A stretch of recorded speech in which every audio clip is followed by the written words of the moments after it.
El norte se cree con derecho a tomar examen al sur y a decidir quién es demócrata, quién no es, y hasta qué punto es demócrata o no. Estados Unidos hasta expide certificados de buena conducta. Eso es indigno, ¿verdad? Y además está en abierta contradicción con la independencia. ¿Qué clase de independencia es esta que nos somete al examen de estos señores sabidos en democracia? Yo estuve exiliado en España y me costaba mucho defenderme por la ignorancia histórica que el norte tiene. Cuando yo les decía, la democracia en el Uruguay es mucho más antigua que en España, y además en todas las leyes importantes, la ley de 8 horas, la ley de divorcio, el Estado laico, el derecho de voto de la mujer, en todo estamos por delante de ustedes, tienen que tener más respeto, un poco de cuidado. Mi abuela era divorciada, mi abuelita era divorciada. Ustedes tienen divorcio desde hace 15 minutos. Tengan cuidado cuando se refieran a nosotros. Y lo mismo en Estados Unidos. Yo fui profesor en Stanford, di 2 cursos. La Universidad de las Elites, donde se prepara la clase dirigente. Y me encontraba con sabios en física, en química, que no sabían que existía una cosa llamada Central America, América Central. Creían que América Central era Kansas, porque Kansas está en el centro de América. Y eso también es el resultado de otra tristeza derivada de la mala manera en que llegamos a la independencia y lo mucho que la hemos maltratado desde que ocurrió hace 2 siglos o más, lo poco independientes que somos, lo mal que hemos sabido defendernos.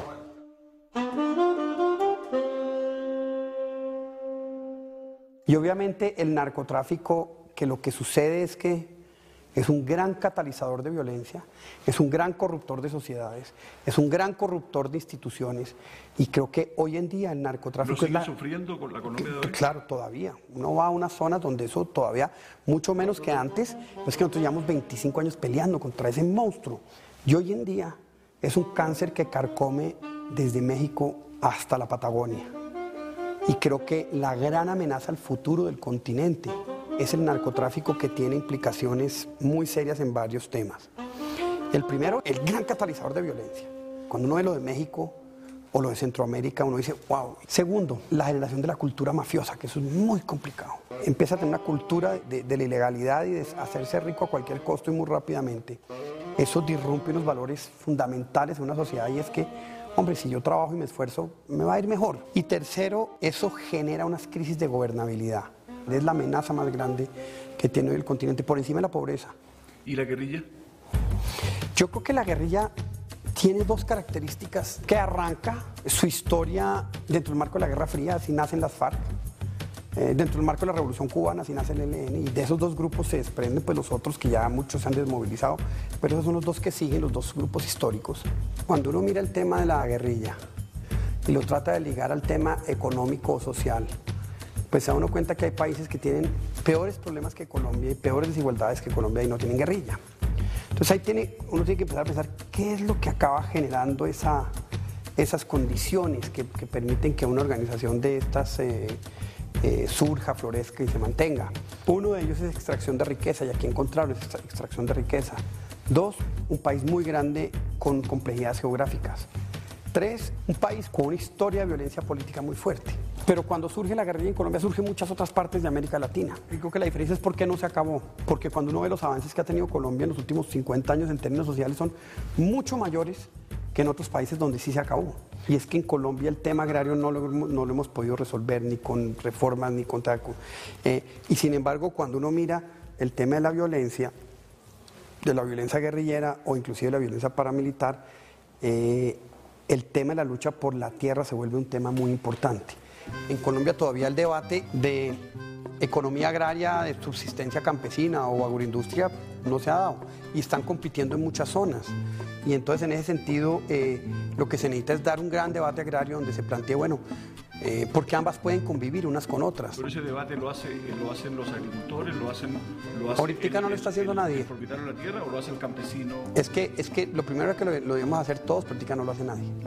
Este es un país ultra rico. Lo que pasa es que estamos en manos desde hace mucho rato, esto no empezó con ahora, en manos de una oligarquía que tiene algo así como ocupado a este país. ¿Desde cuándo?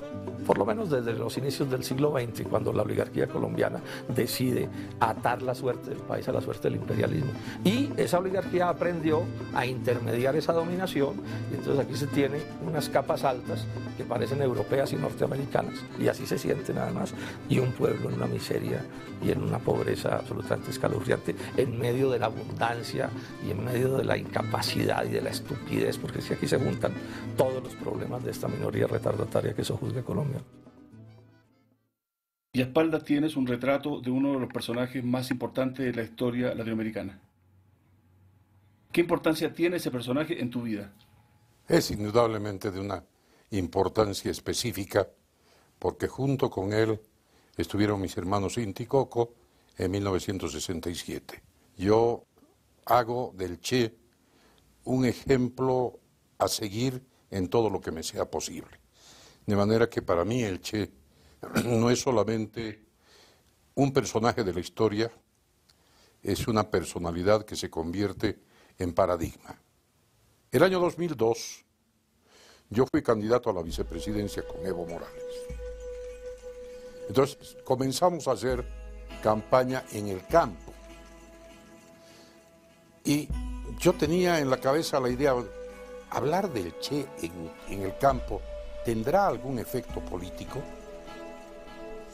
Y dudaba mucho en mencionarlo al Che. Pero cuando lo hice, la reacción del campesino, de los campesinos, fue de mucho entusiasmo, de mucho apego.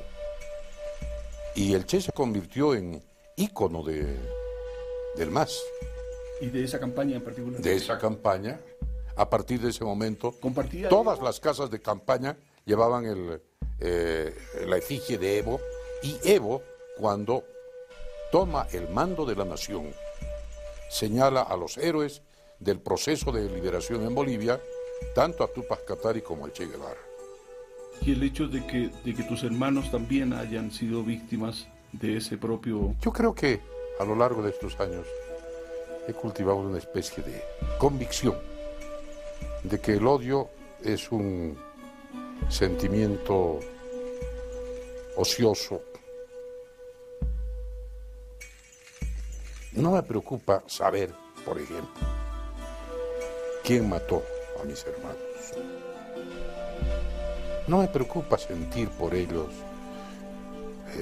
aversión, odio, rechazo.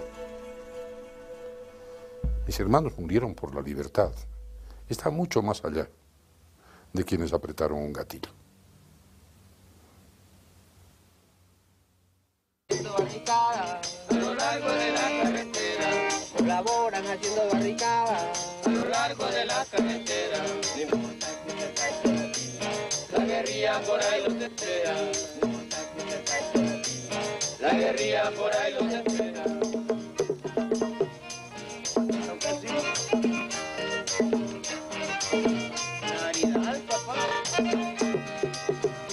En 1960 yo ejercí la docencia, 13 años, trabajé más que todo como maestro de la escuela primaria, más que todo en las zonas rurales, y nos organizamos. Ese proceso hizo que cientos de maestros y cientos de luchadores sociales, campesinos, obreros, tomaran la decisión de conformar organizaciones político-militares a finales de los 60, los años 70.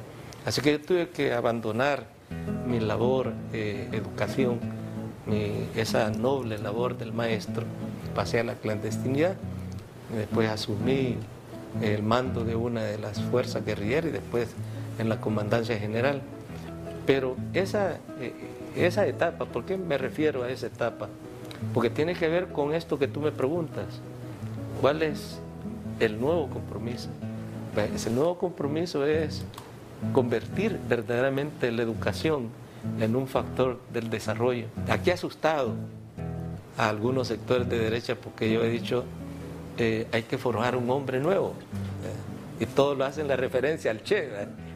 Pero yo me refiero a que América Latina vive una etapa de cambio y se necesita generaciones de jóvenes, generaciones bicentenarias que tengan ese nuevo reto de convertirse verdaderamente en innovadores, en creadores, de modificar y de incidir en las realidades, no solo para ubicarse en las realidades, no solo producir fuerza de trabajo para el mercado, sino que debemos de convertir la educación en el fin para formar hombres, verdaderos hombres de cambio, hombres de bien. Y la educación debe tener como fin la persona y no el mercado. Lo que sucede es que, como en muchos otros procesos latinoamericanos, la interpretación que hace los movimientos populares opositores es que entienden de que no hay vías, no hay cauces democráticos, pacíficos para organizarse y para expresarse. Entonces, 3, 4 años después del 68, empiezan a haber manifestaciones y brotes de organizaciones político-militares, la guerrilla urbana y rural de los años 70, que también es brutalmente aplastada por el mismo régimen con el ejército. Fue aquí en México en donde se empezó la práctica de arrojar los cuerpos de los opositores detenidos vivos al mar. Y toda esta historia de la represión en la prensa institucional, digamos, pues era ocultada, era silenciada, no era visibilizada. Los muertos aparecían siempre como producto de enfrentamientos en la sección de la nota roja, la nota policíaca. Mira, el caso de Luis Echeverría es paradigmático, ¿no? Es el tipo que aplica la guerra sucia más sangrienta de la época. Estuvo detrás del presidente Díaz Ordaz en la matanza de Tlatelolco del 68. Es un tipo que tenía vínculos y servía a la CIA en tiempos de Nixon. Pero es un tipo que iba a La Habana y era el mejor amigo de Fidel, que va a Santiago de Chile y que trae a Guadalajara a Salvador Allende. La política exterior mexicana tiene una distancia y una independencia de acción respecto al poder imperial de Washington que no llegan a tener los otros países del hemisferio. En el 62 es el único país en América Latina de votar en la OEA en contra de la expulsión de Cuba. Esa parte de la política exterior yo la reivindico mucho también como parte del patrimonio de los mexicanos, ¿no? Porque sí, la historia de México fue clave en la historia del continente para cosas muy positivas, ¿no? Si vamos a repetir la historia, mejor nos quedamos en casa. Mejor nos quedamos en casa. Vamos a hacer menos daño. Porque a la historia hay que imaginarla, al futuro hay que inventarlo. Y si no, no tiene sentido vivir en el mundo. Y yo creo que hay que tomar partido. A veces se toma partido por acción, a veces por omisión, pero hay que tomar partido entre los indignos y los indignados. Y si uno se pone del lado de los indignados, bueno, es porque uno cree que la historia puede cambiar, que la vida puede cambiar, que la vida es una mudanza incesante y que lo mejor que tenemos los latinoamericanos es nuestra diversidad. O sea que no estamos condenados ni a morirnos de hambre ni a morirnos de aburrimiento. Antes del boom hay una tradición. Hay lo que podríamos llamar, si quiere usted para continuar con el juego, el pre-boom, que son Borges, Asturias, Carpentier, Onetti, Rulfo, sin los cuales la generación mía, García Márquez, Vargas Llosa, Cortázar, Donoso, no habríamos escrito. La literatura se hace porque se hereda una tradición y se renueva con creación esa tradición y se le transmite a las generaciones que siguen. De manera que venimos de una tradición que nace con Cervantes realmente, con qué hacemos con esta maravillosa lengua. No solo cómo la escribimos, sino cómo la hacemos, cómo la imaginamos. En el pre-boom había 6 escritores, en el boom había 12.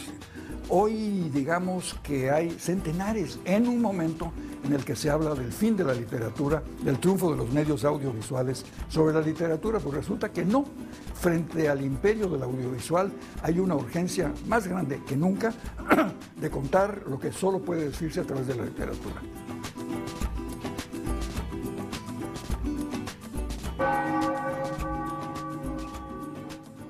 Nosotros fuimos leyendo ciertos signos de los tiempos de esta iglesia que nos llamó la atención.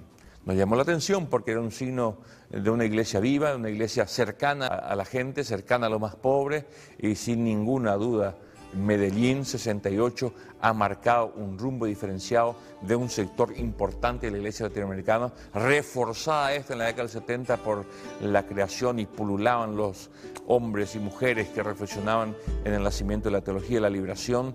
Pero hubo un movimiento eclesial muy interesante que se dio en todo el continente. El grupo sacerdotal ONIS del Perú, otro tanto en Colombia, en la Argentina los sacerdotes del Tercer Mundo. Aquí se creó el grupo del 72, que mucha gente no lo conocía. 72 hombres y mujeres de la iglesia a sentar una postura de una iglesia diferenciada frente a regímenes que no respetaban ni los derechos humanos ni las libertades en nuestro país. Esa iglesia es la que yo pensaba era la iglesia genuina de Jesús. Y hay una expresión muy bonita de Pablo VI que dice, la iglesia ya no está separada del mundo. La iglesia está metida en la sociedad. Es más, la iglesia es la servidora, la sirvienta de esta sociedad que tiene que buscar mejores horizontes para un buen vivir del mundo y de las personas en nuestras sociedades. Yo creo que esta teología pone el acento en las comunidades. La comunidad eclesial de base no es otra cosa que la reunión de familias, de grupos pequeños que se reúnen cotidianamente a reflexionar sobre la palabra de Dios y poner en relación y confrontación con la realidad. Es una realidad que Dios no lo quiere, es una realidad de injusticia que desprecia a los demás, es una realidad de exclusión, de inequidad que es inaceptable. Y los valores del reino, de equidad, de amor, de justicia, de igualdad, de perdón, de reconciliación, esos valores están inspirando y han inspirado a la teología de la liberación y a esta parte de la iglesia importante en América Latina. El del Cámara fue nuestro baluarte, porque él precisamente fue el padre de la teología de la liberación acá y fue lo que organizó por primera vez una conferencia episcopal nacional, al contrario de la voluntad del Vaticano. Entonces, esas 3 vertientes, CEPAL, las ideas de la iglesia y la revolución cubana, animan el campesinato brasileño. Y hay muchas luchas en todos aquellos 2 periodos. Ahí nacieron las ligas campesinas, en aquel periodo. Y tenía varios líderes, entre ellos Francisco Julián, que tuvo después influencia en toda Latinoamérica y se exiló en México. La única fuerza posible de barrar aquel movimiento campesino que si siguiera hubiera conquistado la reforma agraria fue entonces la dictadura militar, que empezó en Brasil en el 64 y después sirvió como política de Estados Unidos para toda Latinoamérica. El imperio, temiendo que nuestros países buscasen modelos alternativos de desarrollo nacional, aunque en el campo del capitalismo, o alternativas socialistas, como fue la Revolución Cubana, ellos entonces se articularon y impusieron las dictaduras militares, incluso contra la voluntad de sectores progresistas de la sociedad norteamericana. Fue de ahí que John Kennedy había impulsado la reunión de Punta del Este en el 61, donde incluso había invitado a Che Guevara. Y en aquella reunión del Punta del Este se defendió la reforma agraria como un camino para el desarrollo más distributivo de nuestras economías. Pero eso murió temprano, porque en el 64 la política imperialista se vuelve hacia las dictaduras militares. Y entonces nuestro continente pasó 2 décadas bajo el tacón militar, que fue una gran alianza del imperio norteamericano con las oligarquías locales.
Ya compañeros, ya conozco reforma Chayamanchiña.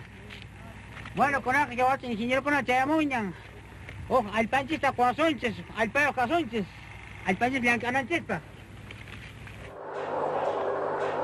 Nunca como ahora sentí el calor humano y nunca como ahora la canción nacional tuvo para ustedes y para mí tanto y profundo significado.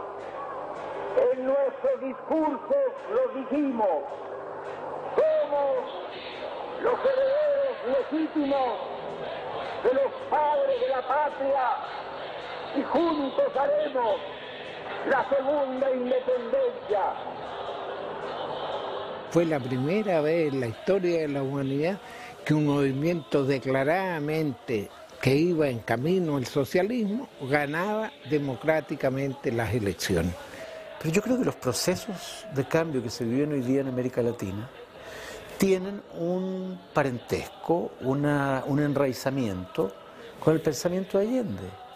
La vía democrática al socialismo es lo que intentan de maneras distintas, con diferencias entre sí. El proceso ecuatoriano, el proceso boliviano, el proceso venezolano, el proceso uruguayo, lo que ha hecho el PT y ha intentado hacer Lula en Brasil. O sea, en América Latina hay varios procesos en esa línea que Allende planteó solo en ese tiempo en América Latina, que era la idea de la democracia como espacio de lucha popular. El problema está que si es justo que el hombre ponga los pies sobre la luna, es más justo que los grandes países, simbólicamente hablando, pongan los pies sobre la tierra y se den cuenta que hay millones de seres humanos que padecen hambre, que no tienen trabajo, que no tienen cultura.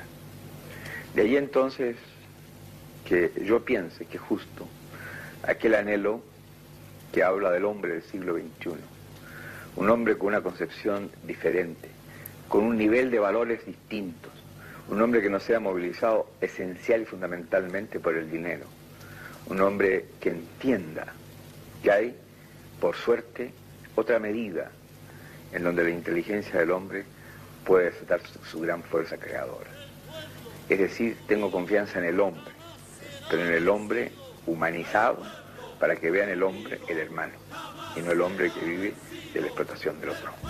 Yo creo que Allende no solamente va a ser reconocido por la historia de Chile como un estadista muy importante, sino que va a ser, él ya es parte de esa lista de honor de los héroes latinoamericanos que dieron la vida por sus pueblos.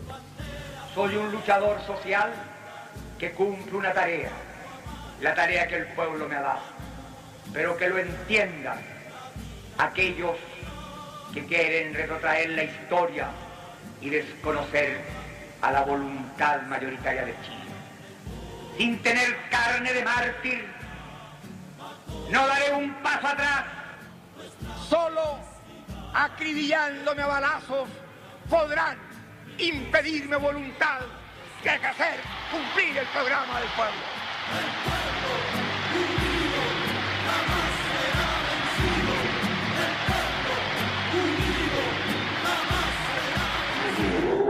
Para construir una sociedad mejor. ¡Viva Chile! ¡Viva el pueblo! ¡Vivan los trabajadores! Estas son mis últimas palabras. Tengo la certeza de que mi sacrificio no será en vano.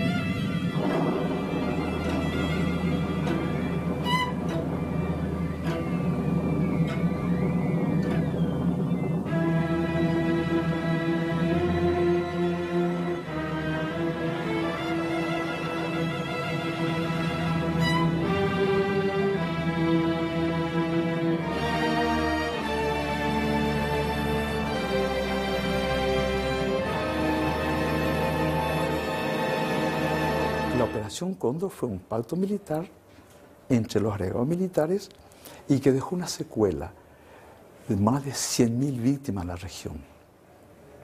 Si uno analiza caso por caso, encontramos estadísticamente 50% de la gente fueron dirigentes sindicales, estudiantes, profesores, periodistas que hacían investigación periodística, artistas, religiosos, religiosas, abogados, médicos, jueces, intelectuales.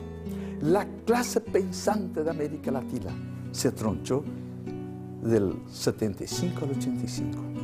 Esto fue una conspiración militar contra la sociedad del conocimiento.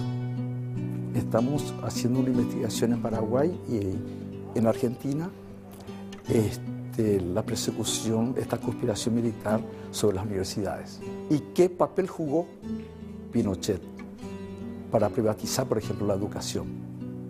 ¿Y qué papel jugó el Banco Mundial y el Banco Interamericano, que fueron cómplices para que se privatice la educación? Está la Sala del Cóndor, ¿verdad? Y ahí está el mapa de todas las intervenciones norteamericanas en la región. ¿Solo el siglo XX? Solo el siglo XX, sí. La primera reunión para el Plan Cóndor se realiza en Santiago de Chile y ahí concurren representantes de los servicios de seguridad del ejército de los 5 países de la región: Argentina, Brasil, Chile, Paraguay, Bolivia y Uruguay. Y eso tuvo un soporte, en alguna medida está documentado, de la CIA, que facilitó información a estos países para que pudieran hacer más efectivo el control del movimiento de los ciudadanos en la región o cuando salían fuera de la región, ¿verdad? De modo que Paraguay jugó un papel clave en eso y también jugó un papel clave en el derrocamiento de Salvador Allende, un poquito antes, al facilitar sus valijas diplomáticas, el envío de dinero y otros elementos a Chile para el derrocamiento del régimen. Vía Paraguay. Vía embajada paraguaya, sí. Agregado militar en Chile. O sea, el papel protagónico de Stroessner fue, o el agregado militar fue, el asunto de las huelgas de camioneros. La plata iba vía embajada paraguaya. Y cuando hay que diseñar el operativo para matar al ex canciller Letelier de Chile, Pinochet le pide a Stroessner, ¿verdad?, cooperación para que le brinde pasaportes falsos a 2 agentes chilenos que van a ir a hacer ese trabajo en Washington, y Stroessner le concede. De manera que ese era el tema de uno de los niveles de funcionamiento, estamos hablando de cosas documentadas.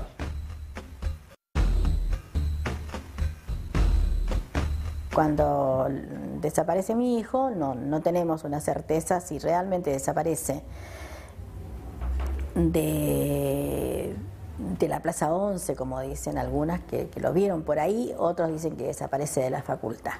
Mi hijo tenía piernas ortopédicas, ya se las había colocado, pero ese día andaba con su silla de rueda. Cuando él desaparece con la silla de rueda. Mi nuera también estudiaba psicología, pero mi nuera desaparece de la casa, porque el mismo día a la noche, como a las 2 de la mañana, la fue a retirar de la casa 2 autos que eran de la Policía Federal de acá de Argentina y un camión militar.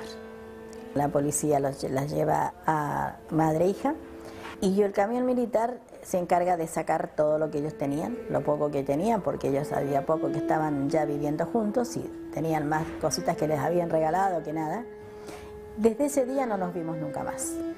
Más o menos a los 2 meses vienen unos compañeros que habían logrado salir del cautiverio a avisarme de que ellos estaban en un lugar que no sabían dónde porque ellos los habían sacado del cautiverio pero con la vista vendada y los habían dejado en la Panamericana tirados. Así que vienen a avisarme de que me habían visto a mi hijo ahí adentro con mi nuera y la niña, pero que la estaban pasando muy mal. Me dice que me manda a decir mi hijo que por favor no me mueva mucho, que no haga muchas cosas, porque ellos iban a salir dentro de poco. Cuando esto pasa, yo me quedo inmovilizada unos días, pero no duró mucho, debo haber estado unos 15 o 20 días, y después sí, me vengo, sé que había madres en la Plaza de Mayo y gente en la Plaza de Mayo, ahí me integro. Ahí vengo, converso con la gente y me dicen lo que estaban haciendo y bueno, y yo también me integro. Para hacer causa común. Para hacer causa común. Con esto no solamente denunciar, sino que obtener. Porque nosotros pedíamos respuesta. Nosotros pedíamos pero lo más importante era reencontrarse con los familiares. No, nosotros pedíamos respuesta de esta manera. Nosotros dábamos vuelta a la ronda, hacíamos una vuelta de ronda en la plaza y pedíamos aparición con vida de nuestros hijos. Cuando nos empezamos a trabajar con las abuelas directamente buscando los nietos, era con la idea ya de que nosotros ya teníamos la esperanza de que los nietos podían estar en algún lado, sin saber dónde. Muchas de las abuelas iban, por ejemplo, a las casas que decían que habían niños adoptados, se ocupaban de mucama 2 o 3 días para ver si los niños se parecían a los nuestros, algunas iban a vender libros y bueno, hacíamos cosas bastante increíbles, ¿no? Pero desgraciadamente de esa manera nos encontraron.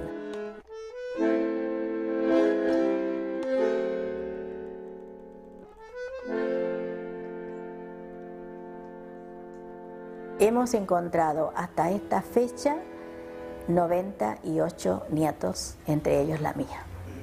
¿Encontró a su nieto? Sí. ¿Qué sintió cuando encontró a su nieto?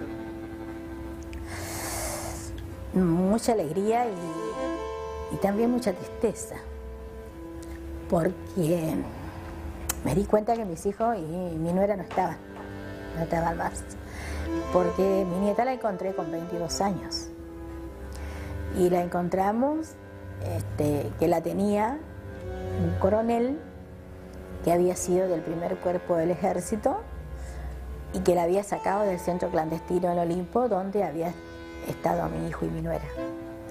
Y se la había llevado a su casa y la había criado como hija propia, cambiándole su nombre, apellido y su fecha de nacimiento. Así que mi nieta ha sido encontrada en el año 2000, ya hace 9 años, y ahora es una señora, se ha casado, tiene 30 años, tiene una hijita, y bueno, y podemos tener la dicha de poder tener una hermosa relación con nuestra nieta y poder decir, bueno, tuve la gran suerte de haberla encontrado. El rescate de la memoria, pero un rescate de una memoria cercana, con rostro. No basta con luchar por los derechos humanos en general, eso hay que hacerlo de todas maneras. Qué distinto es cuando uno habla de cifras de pobreza a cuando uno ve pobreza, ve hijos, niños, padres, viejos, pobres, su realidad. En el Museo de la Memoria no buscamos interpretación. Cada uno se hace su propia evaluación. Los hechos, no interpretaciones de museo. Los hechos son tan tremendamente claros, concretos, que no hace necesaria la explicación. Más allá de lo que se pueda lograr como en los archivos, que hay mucho documento, mucho trabajo. No quiero repetir esa frase manida de que los pueblos que no reconocen su historia están condenados a repetirla, pero algo de eso hay. Y por otro lado, si me permite hacer una frase también que puede ser muy simple, como médico puedo decir que las heridas cuando están sucias no cicatrizan nunca, o cicatrizan mal, y se vuelven a abrir a cada rato. Creo que dolores tan graves como los que pasó en nuestro país probablemente van a cicatrizar, pueden volver a abrirse, en la experiencia de muchos países, pero se pueden abrir de una manera distinta a cuando es una herida no cicatrizada. En ese sentido, para mí, el Museo de la Memoria y los Derechos Humanos tenía, por un lado, el sentido de decir, que es lo que se dice ahí, explícitamente. No podemos cambiar lo pasado, pero sí podemos nosotros ser responsables del futuro, y de todos depende. Y todos fuimos, al menos yo diría, todos perdimos algo. Y por lo tanto, todos tenemos que tener esta mirada, este compromiso con los derechos humanos.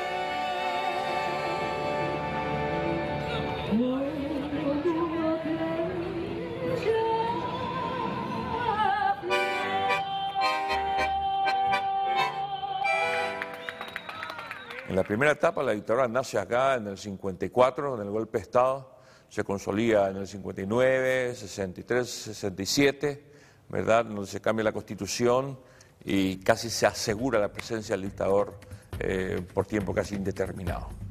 Pero en esta etapa, justamente después del 67, es donde se conectan las dictaduras latinoamericanas con mucha presencia ideológica de esta dictadura, las mismas leyes de seguridad nacional, lo vemos en la Argentina, en Chile, en Uruguay, en Brasil y también la réplica aquí en Paraguay. Decimos que en Ecuador no hubo dictaduras sino dictablandas. Si hubo algo de represión, pero en general fueron dictaduras progresistas que trataban de modernizar el país, distribuir el ingreso, etc. Pero no solo en Ecuador, también en Perú, por ejemplo, con Velasco Alvarado.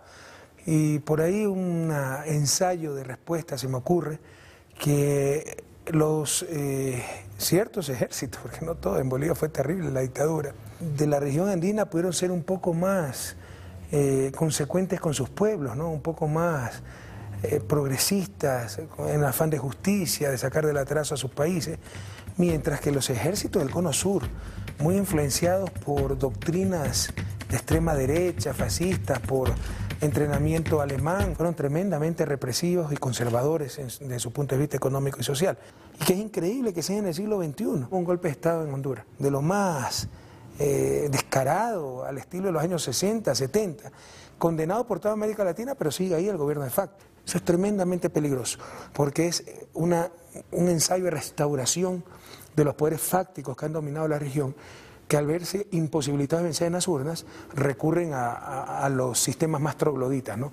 El golpe de Estado, el boicot económico, la desestabilización, etc. Gracias a la vida que me ha dado tanto, me dio dos luces. Uno puede ver esas piezas que se hacen, que se realizan con la misma tecnología, con los mismos pigmentos, ¿verdad? Está el engobe, está el barro, están todos los elementos que usaron los indígenas de América y que nosotros seguimos usando en nuestra cerámica popular. Entonces hay un parentesco y hay un diálogo permanente entre eso y esto, ¿verdad? O sea, en este museo no entran las cosas porque sí, entran porque tienen que mantener esa permanente conversación, ¿verdad?, entre las distintas cosas. Al mismo tiempo nosotros hemos pensado que las piezas deberían estar colocadas en un mismo nivel de igualdad, sea la obra de un indígena del Chaco o sea la obra de un artista contemporáneo. No nos interesa hacer separaciones ni tampoco establecer diferencias. Queremos que todo esté, porque hemos pensado que la forma que una sociedad como la nuestra, que es desigual, que ha robado todo el territorio a los indígenas, que los ha sumido en la pobreza y en la exclusión de los últimos marginados, necesitan recuperar de alguna manera el respeto de esa sociedad perversa. Me acabas de democratizar incluso el concepto de arte, entre arte y artesanía. Por ejemplo, nosotros no llamamos artesanía, nosotros llamamos arte popular. Toda obra está remitiéndose a una situación propia del artista. Si el artista es sordo, es comunista, es esto, es lo otro, ¿verdad? Esa situación del artista siempre está introducida en la obra. Pero también hay artistas que tienen una otra relación, ¿verdad? Que siguen un panorama propio, un camino personal, como el caso de esa obra que estamos aquí, que vemos allá, de Careaga, ¿verdad? Él hace su propio desarrollo de lo que a él le interesa dentro del arte geométrico. Pero es absolutamente posible de coexistir. Claro, están coexistiendo. Acá están uno al lado de otro, ¿verdad? Estas obras, la misma obra de Berni, que se ve allá al fondo, ¿verdad? Que es esa obra, Ramona hace su vida, que es la imagen de una prostituta, ¿verdad? Con la foto del cantante ¿cómo se llama? El cantante de tangos. Gardel, ¿verdad? Y esa obra hecha sobre papel, ¿verdad? Y con elementos todas sacadas de máquinas y de cosas, bueno, que fabrica él mismo. Uno ve, ¿verdad?, que él también está comprometido con su historia. O sea, no es necesario. Esta obra misma que está acá está comprometida con toda la historia de los desaparecidos de América, ¿verdad? Los lenguajes son distintos, pero ella encierra dentro de medias de mujer, encierra huesos, ¿verdad? Entonces yo creo que siempre hay algo que la obra está relatando, algo que la obra nos está dando, ¿verdad? Este señor boliviano que se llama Roberto Valcárcel, en el momento de ser fusilada una mujer en Bolivia, ¿verdad? Entonces yo creo que todo, bueno, lo que pasa es que también tenemos que saber, ¿verdad?, que esto está hecho sobre nuestra mirada. Está muy bien. En América Latina, en todas partes, se le da muy poca importancia a la cultura. No hay presupuesto, en la televisión no hay espacio, y cuando hay algún programa cultural es a las 12 de la noche o a las 4 de la mañana. Sin embargo, son los artistas, los creadores, los que han dado una voz a América Latina en el mundo, para definir América Latina en el mundo y para definirnos a nosotros mismos. Es en la pintura, en el teatro, en la literatura, en la música, donde ahí tenemos identidad y donde ahí la clase social no corre. Ahí lo que importa es el creador.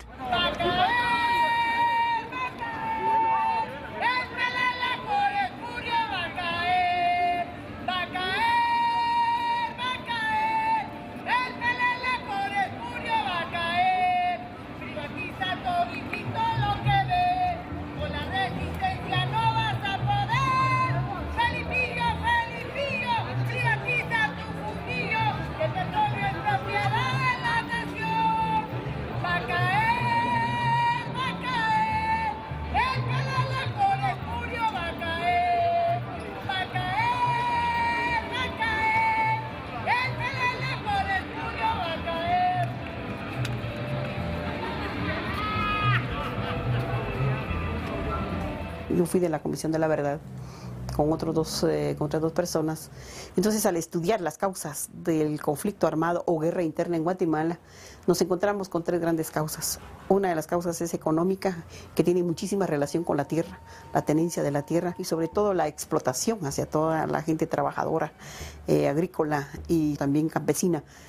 Pero encontramos otro elemento interesante, verlo como causa del conflicto armado interno, como fue el cierre de los espacios democráticos. Entonces no hubo esa apertura la Guerra Fría estaba en su pleno apogeo. Esto contribuye a que Guatemala es bastante vista como un riesgo y entonces prácticamente se le impone la doctrina de seguridad nacional impuesta por Norteamérica, la CIA y todo el papel que desempeñaron estas instituciones, ¿verdad? Y el desarrollo de capacidades y habilidades de guerra que le implantaron prácticamente al ejército de Guatemala, ¿no? El tercer elemento es prácticamente la exclusión y el racismo que se vive en Guatemala. Y eso fue manifiesto, por ejemplo, cuando nosotros analizábamos los patrones comunes de las masacres. Nos encontramos que uno de los patrones comunes prácticamente era el anhelo de aniquilar a cualquier grupo que estuviese prácticamente como simpatizante o como intermedio entre guerrilla y ejército. Nosotros, como comisionados, llegamos a la conclusión que en Guatemala se cometió genocidio contra el pueblo maya. Cada uno de ellos llevaba distintas torturas. La mayoría no tenían uñas, estaban cortadas del cuerpo, otros inflados, quitaron la ropa encima y vimos todos los cuerpos y dentro de ellos estaba mi hermanito. Mi madre casi se ofrecía la muerte en ese momento. Todos los hermanos tuvimos que detener a mi madre porque era otro muerto ahí, no lo dejaban vivo, lo iban a matar. Así fue después de 3 horas de discurso del oficial bajo el sol, desde las 8 de la mañana hasta las 11 de la mañana, mandó una parte de la tropa, los juntaron y los echaron gasolina. El obispo Romero no hubo juicio, fue cuando comenzó la guerra, porque el obispo Romero lo mataron febrero, marzo del 81, lo mataron. Pero eso no hubo nada, eso quedó así, ¿verdad? Los jesuitas no hubo un juicio, estos militares que yo sé que fueron ellos los que lo mataron, o sea, después hubo la amnistía. Son cosas que han marcado mucho, por eso le decía, todavía no se puede hacer historia de la guerra. Ha quedado como memoria histórica, hay cosas que duelen mucho todavía. Y como una vergüenza nacional en nuestra historia, es haber matado a un arzobispo celebrando misa y haber matado al grupo de padres jesuitas. Creo que es una vergüenza en nuestra historia.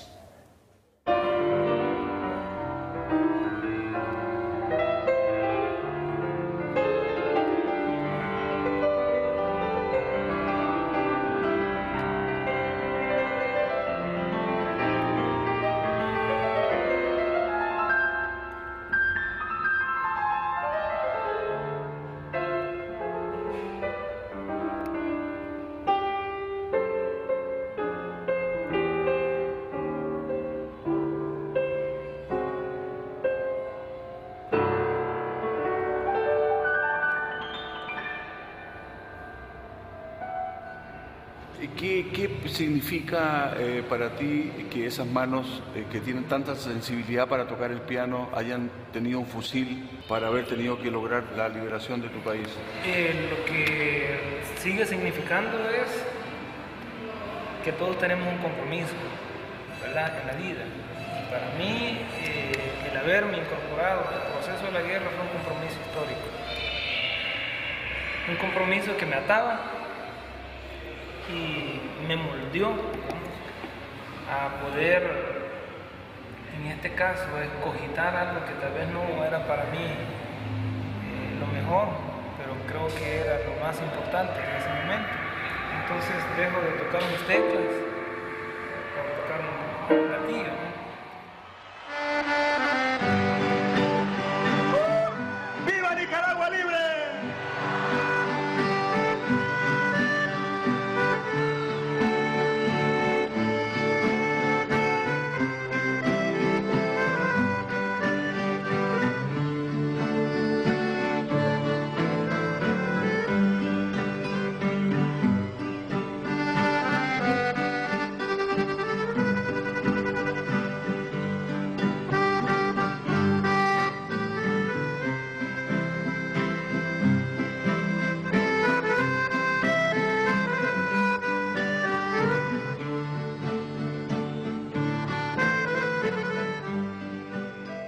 y Carlos Fonseca es el que impulsa el desarrollo de la lucha armada en nuestro país contra la dictadura de Somoza. Y desde luego el principal anhelo que nosotros teníamos, ser dignos, adquirir la libertad de no someterse a nadie. Después de eso, las reivindicaciones sociales que se pusieron en práctica inmediatamente después de la victoria revolucionaria, como fue enseñar a leer y escribir. Para nosotros era de singular importancia aquello porque estamos convencidos de que la cultura significa la libertad.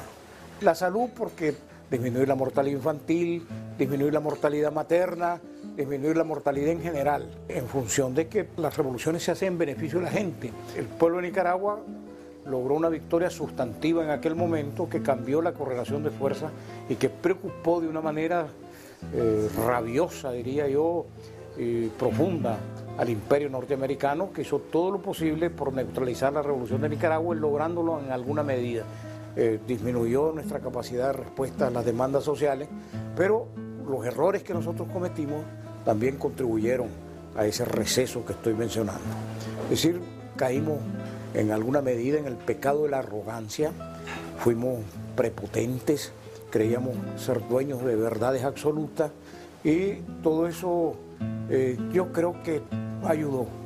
El hecho mismo de tener un género de vida muy por encima del género de vida de la población, los dirigentes de la revolución, debe haber contribuido también a que el pueblo de Nicaragua visualizara que no estamos cumpliendo con nuestra obligación elemental de ser revolucionarios.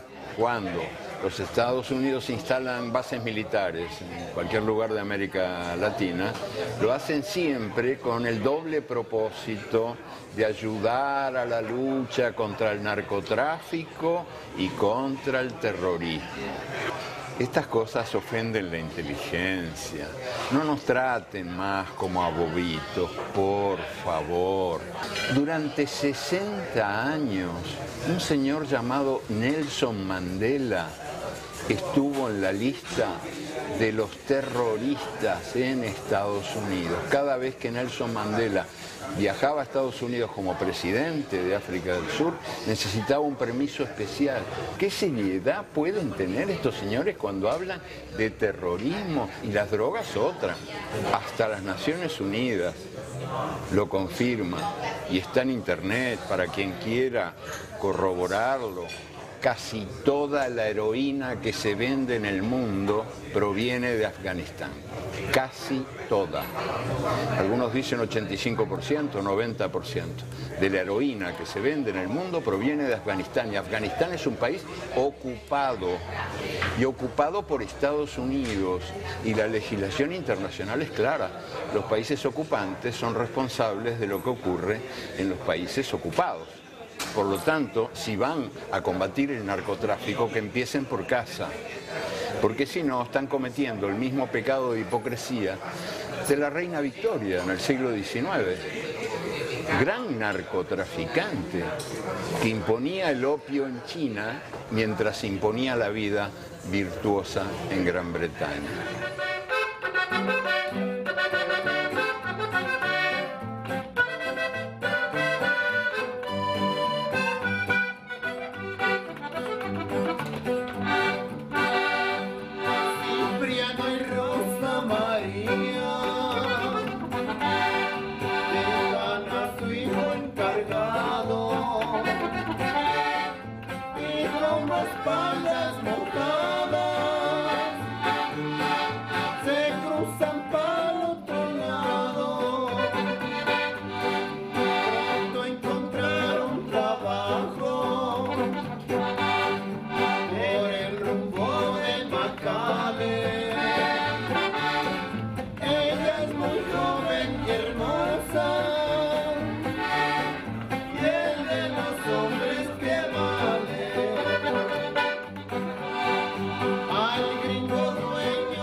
Entonces, ya a final de 78, 79, mientras los obreros industriales empezaron las huelgas y grandes manifestaciones contra las crisis capitalistas, que de ahí nace Lula, nace el Movimiento Sindical Combativo, nace el PT, nace la CUT, En el campo, nosotros empezamos con tomas de tierra. Eran tomas de tierras que ya representaban un acúmulo histórico de enseñanza de clase, donde participaba mucha gente y participaba toda la familia. Y eso producía una fuerza y una contundencia social. Se armaba un conflicto que la dictadura no pudo reprimir. Y de ahí entonces, de esas tomas de tierras, empezaron a ser victoriosas, empezaron a servir de modelo y nace el movimiento Sin Tierra. ¿Cuál era el proyecto político que nos unía a todos? Lo que llamábamos el proyecto democrático y popular.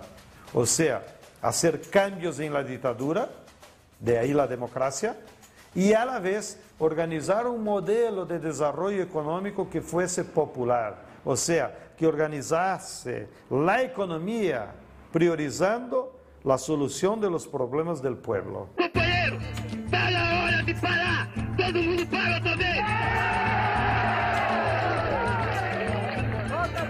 Eu queria pedir agora aos companheiros que quiserem dar um voto de confiança à minha diretoria.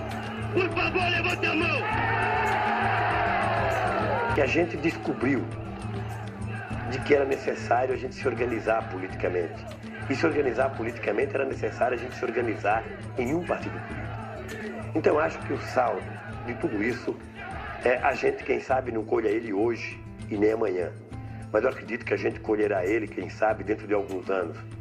Porque o nível de consciência da classe trabalhadora cresceu demais.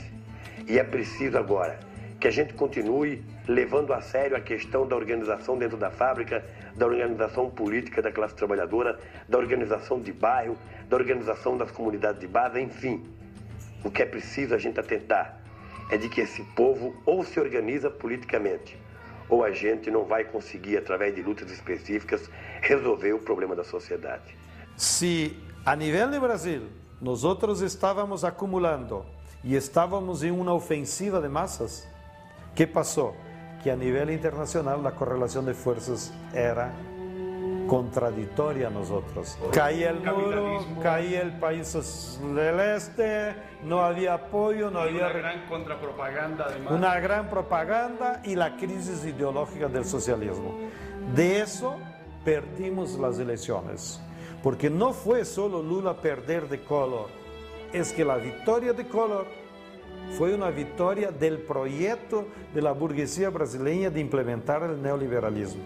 El neoliberalismo es solo un rótulo para esconder un cambio en el modo de acumulación del capital en nuestro continente.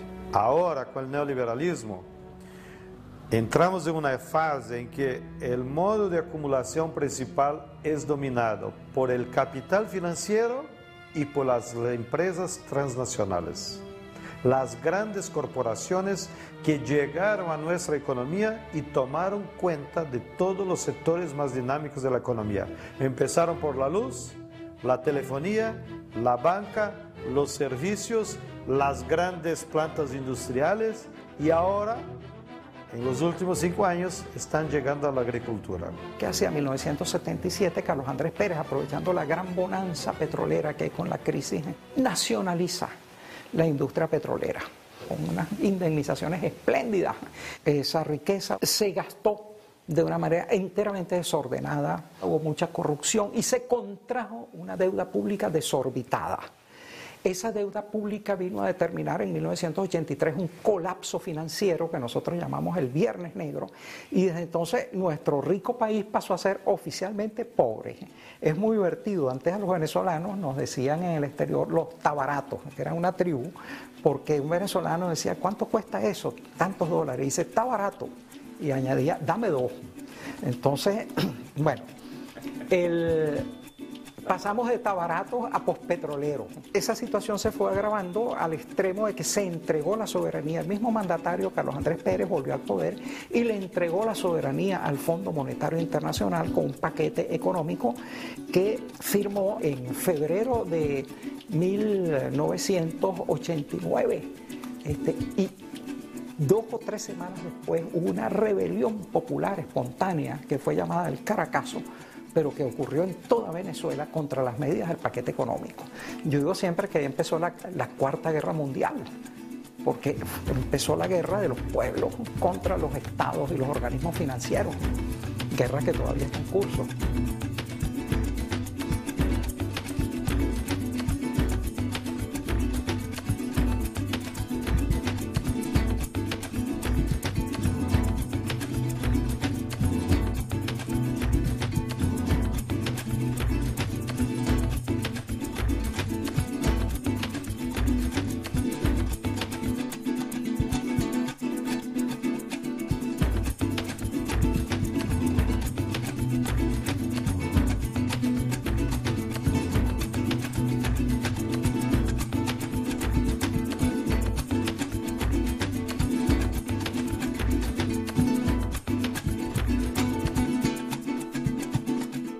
América Latina es la región más desigual del mundo, y por si acaso, dentro de América Latina la subregión más desigual es la subregión andina, es decir, Ecuador puede estar compitiendo por el Campeonato Mundial de Desigualdad.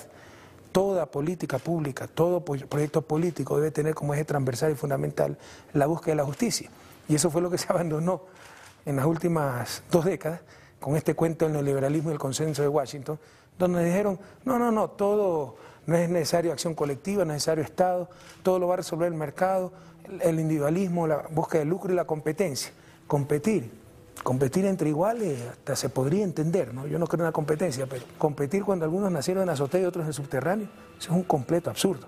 Entonces el socialismo del siglo XXI viene a romper todo esto, y le insisto, o sea, si usted lo pudiera resumir en una sola palabra, esa palabra sería justicia. Dentro de los elementos de competencia que los países tenían que tener estaba la democracia. Y Pinochet no cumplía ese requisito. ¿Y los otros países? Tampoco.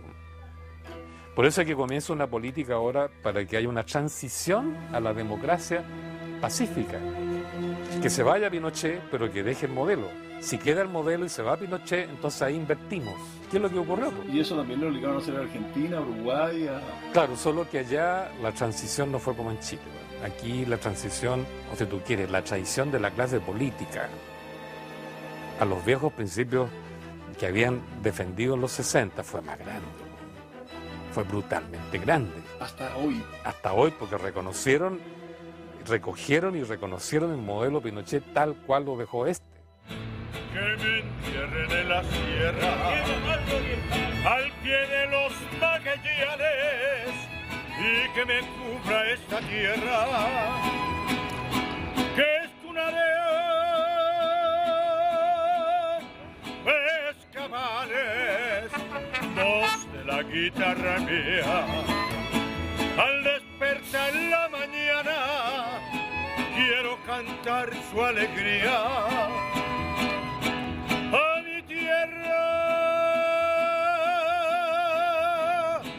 mexicana. Es una organización político-militar inspirada en lo que eran las organizaciones político-militares en la década de los 70s,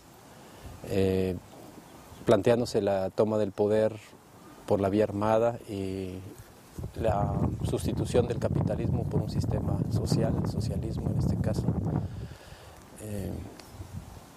derrocando al gobierno, instaurando un gobierno de transición y un nuevo Estado, el Estado proletario, ¿no?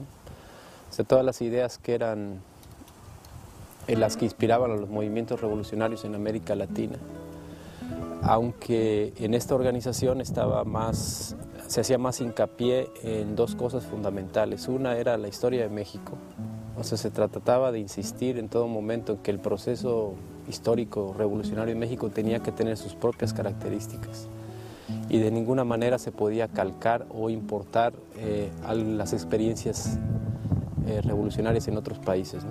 En ese entonces, Cuba. Y más lejano, pues, lo que era la Europa socialista, ¿no? La Unión Soviética y Europa Oriental, ¿no? Por otras vías, la experiencia de la Revolución China, pero más cercanos a los movimientos latinoamericanos en la perspectiva de la liberación nacional.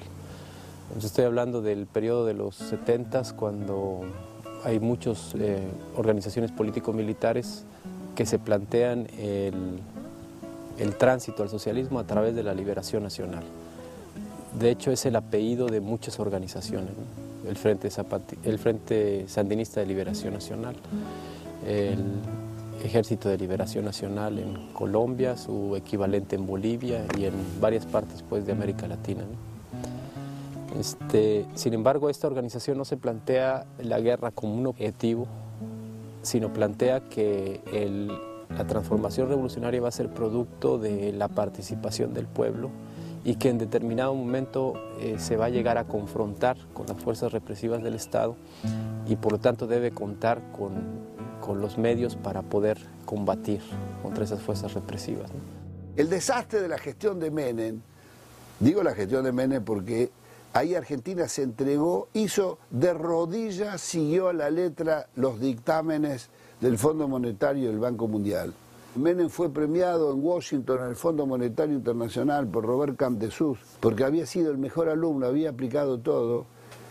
Eso le significó a Argentina la mayor hambruna de su historia, el mayor quiebre industrial de su historia, la liquidación de su industria, la pérdida de sus riquezas naturales, el petróleo, la minería, todo. Eso le significó la privatización de todas las empresas de servicio, el remate del patrimonio público, el mayor proceso de éxodo de la Argentina que se haya conocido, el 60% de la población debajo de la línea de pobreza, 28% de la población activa desocupada, una catástrofe, el 70% de las empresas pasaban a manos extranjeras. La catástrofe que terminó en una insurrección popular, algunos dicen la primera insurrección contra el modelo neoliberal, que fue el 19 y 20 de diciembre, y ahora estamos en una Argentina en disputa. Ahora sí, la historia tendrá que contar con los pobres de América, con los explotados y vilipendiados de América Latina, que han decidido empezar a escribir ellos mismos para siempre su historia. La pregunta era, ¿hasta cuándo vamos a seguir resistiendo y por qué nosotros no tomamos el poder? Nosotros también tenemos derechos políticos. Nosotros también podemos ser políticos. Porque en Bolivia, por lo menos que me acuerdo, debe ser lo mismo en otros países de Latinoamérica, era prohibido hacer política del movimiento campesino.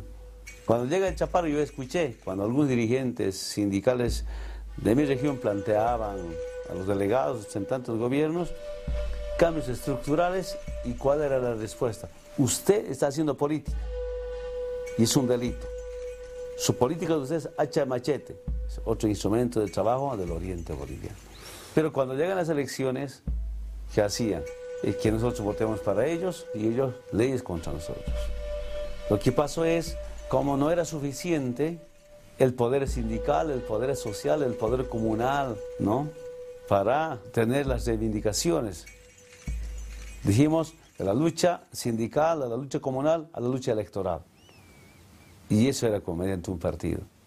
Solo la presencia, miren de ustedes, y es una gran garantía para garantizar este proceso revolucionario, este proceso de cambio. Cambiar el modelo neoliberal y ahora está en la nueva constitución política del Estado boliviano. Un Estado plurinacional, con una economía plural, pero fundamentalmente basado en una revolución social. Aquí se busca la igualdad de todos y todas. ¡Que vivan las 6 federaciones de Trópico y Cochabamba! No escucho Goebbels. ¡Que vivan las 6 federaciones! ¡Causa Chuncoca! ¡Guayucho Yanqui! ¡Guayucho del neoliberalismo! Muchas gracias.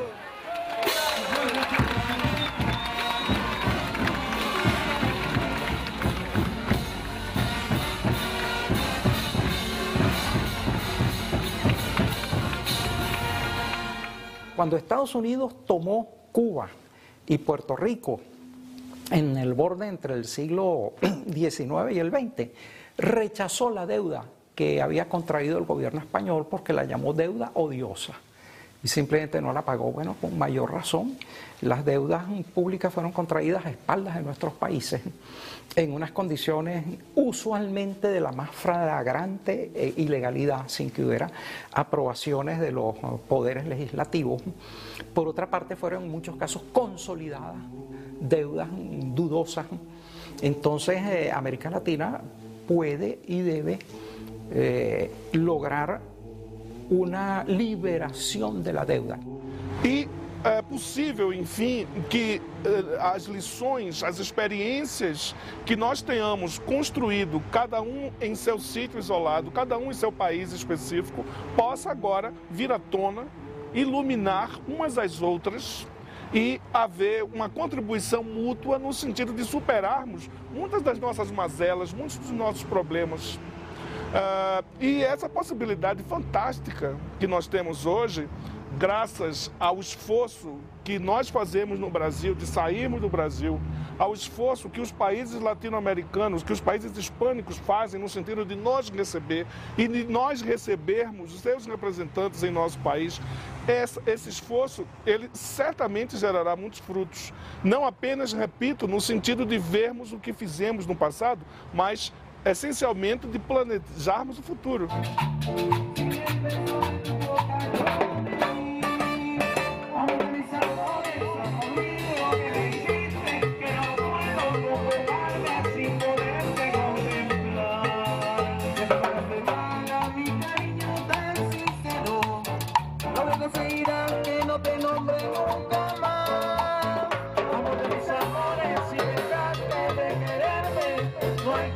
Que la gente reconoce entrará.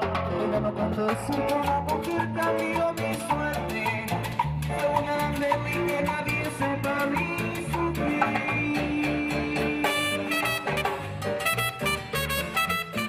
¿Esta tierra es suya? No, nosotros somos MOS. ¿Ah? Nosotros somos MOS. ¿Trabajan para quién? Para MOS, trabajamos con ese hombre que está por ahí. ¿Usted nunca ha tenido tierra propia? No. ¿Y su familia tampoco? No, también, no tienen.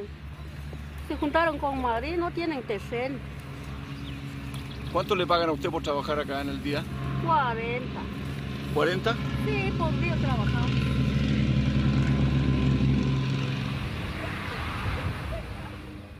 Lo que se ha roto es, por una parte, el mundo bipolar, en el que crecimos muchos. La oposición entre los Estados Unidos y la Unión Soviética se acabó. Pasamos a una etapa unipolar muy breve de los Estados Unidos, imaginando que eran la única potencia. Hoy sabemos que eso tampoco fue cierto. Tenemos un mundo multipolar, o multilateral si prefiere usted, que está en los Estados Unidos, está Europa, está el mundo árabe, está el África subsahariana, está el Medio Oriente, está China, está Japón, está la India, está Irán, en fin, que es un mundo con muchos centros de poder. Es un mundo nuevo y en ese mundo nuevo, ¿qué lugar ocupamos? No podemos contentarnos con ser el vagón de atrás de la cultura occidental, el extremo occidente, como nos llamó un historiador francés. Tenemos que potenciar todo lo que no hemos potenciado en América Latina, para que más y más latinoamericanos accedan a un mínimo de educación, de salud y de riqueza, porque seguimos arrastrando una carga de miseria espantosa. Nos engañamos a veces a nosotros mismos, ya somos del primer mundo. ¿Qué carajos? No somos del primer mundo, somos segundo y tercer mundo todavía, porque tenemos una carga de pobreza demasiado grande. ¿Cuánto hay? De aquí a Ibarra. Ya.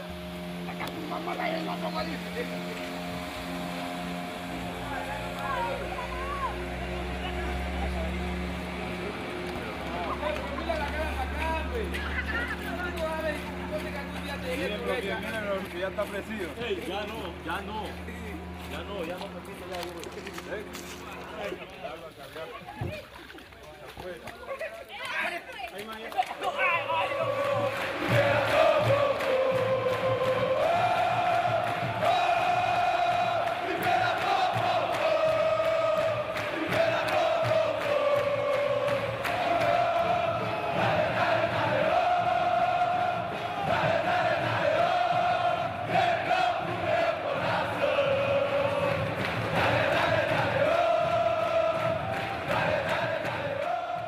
Los medios de comunicación hegemónicos, que además están ligados a los grupos oligárquicos, al poder político, ellos se encargan de cuidar sus intereses y muchas veces los procesos democráticos contradicen esos intereses o los desafían, y entonces si entendemos también democracia por reflejar de manera plural la realidad y las sociedades en los medios de comunicación, los dueños de los medios de comunicación no están de acuerdo, no reflejan esa pluralidad y que juegan fuerte en los procesos de derechización, de hegemonizar y uniformizar la opinión pública.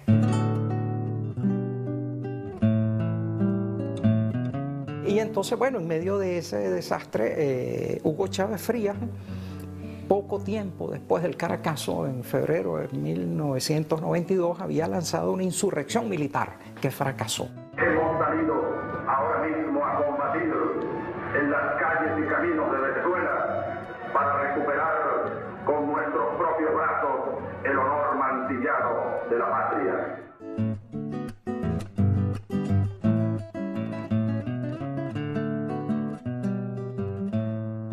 Compañeros, ya es tiempo de evitar más derramamiento de sangre, ya es tiempo de reflexionar y vendrán nuevas situaciones y el país tiene que enrumbarse definitivamente hacia un destino mejor.